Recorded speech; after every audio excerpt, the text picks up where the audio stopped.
Let's talk about sex, baby. Let's talk about you and me.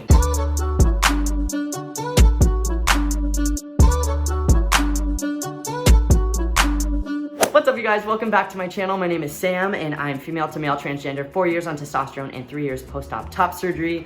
And this, look at this shirt. It is Post Malone. My friend Adam NAVAS made this. He does incredible art and he just drew this, put it on my shirt. His company is For Chumps and super sick, super talented. I'll link his Instagram down below if you want to go check out all of his art stuff. What better way to start a decade and a year than talking about our genitalia? Is a very common question to get. So why not talk about it? You know, I feel comfortable talking about it, but just know for trans folks, this will include probably triggering words and triggering subjects. So if you know what you're triggered by, maybe don't watch this. It is incredibly common to have this question of like, what do you have down there? How big does it get? Ignoring like the invasive, ignorant, you know, like rude aspect of those questions. I will be answering the very basic, curious questions. For those of you interested and wanting to know, I hope this video can help. Genitalia, let's go.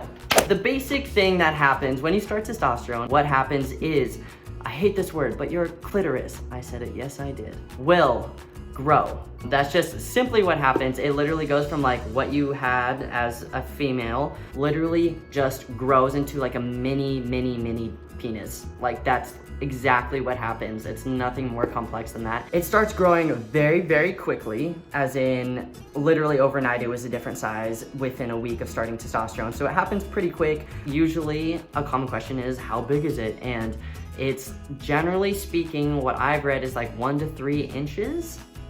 Question mark. Again, testosterone hormones in general affect people differently, so everyone's gonna be a varying size, just like cis men's penises are varying sizes. And it's weird because you have like this literal like growing pain, but like in your genitals. It's super weird. Another common question is, does it hurt? And for me, in my experience, it did not hurt necessarily. It's more of just like a weird ache. It wasn't like a sharp pain or anything.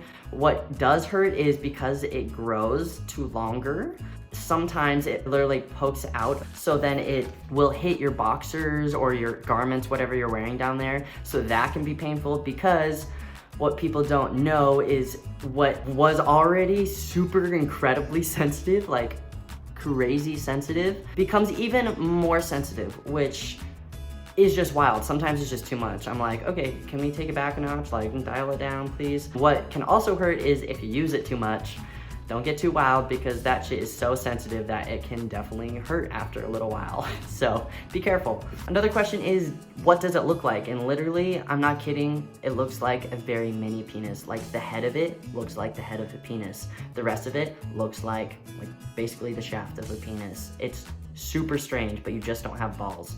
Does it get erect? And this is the most wild thing I was not expecting.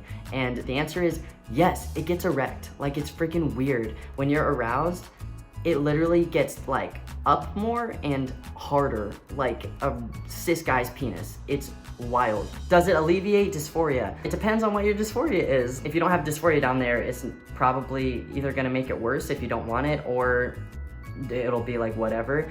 I have dysphoria down there, so of course it helps, because it literally starts to look more like a penis. It starts to work more like a penis. So it definitely helps. However, it doesn't like completely make it go away, because I don't have a penis. Another super common question is, how does it affect your sex life? Like, can you use it for sex? And how do you have sex? And I think I'll make like a whole other video on that. Let me know if you guys want a video on more like sex area. So it affects your sex life in the way of like different possibilities of what you can do to it. Like, I won't get into too much detail because I do that in the other video, but there's different ways that you can like touch it or use it, and if it is long enough, you can use it for penetration. There's different like toys you can use, stuff like that. So I guess it gives you more options, or different options, but I guess it just furthers your options into what a cis man's sexual life would be more like. So that is the basic understanding of what happens with bottom growth. I hope this helped. For whoever's interested, go follow me on Instagram. My username is here, because shortly, probably in like a day or two, I'm gonna be asking you guys to ask me questions about genitals and like whatever questions you have about like bottom growth, bottom surgery, and sex and everything like that, if you want to know, because I feel comfortable talking about it, just know that you can ask that to me because I openly said I'm comfortable with it. Don't go up to any trans dude and be like, yeah, what dick size do you have? like, that's not cool. So anyway, I hope you guys enjoyed this video. Welcome to 2020. I hope you're having a good new year so far. My goal is to get to 1,000 subscribers by my birthday, which is February 13th. And I think I'm at like 800 now or something, which is insane, blows my mind, almost 800. So thank you so much for joining me and enjoying my videos. I love you guys. Thank you so much for your support. I will be back next week with another video, and I will talk to you later. Adios. Love you. Bye.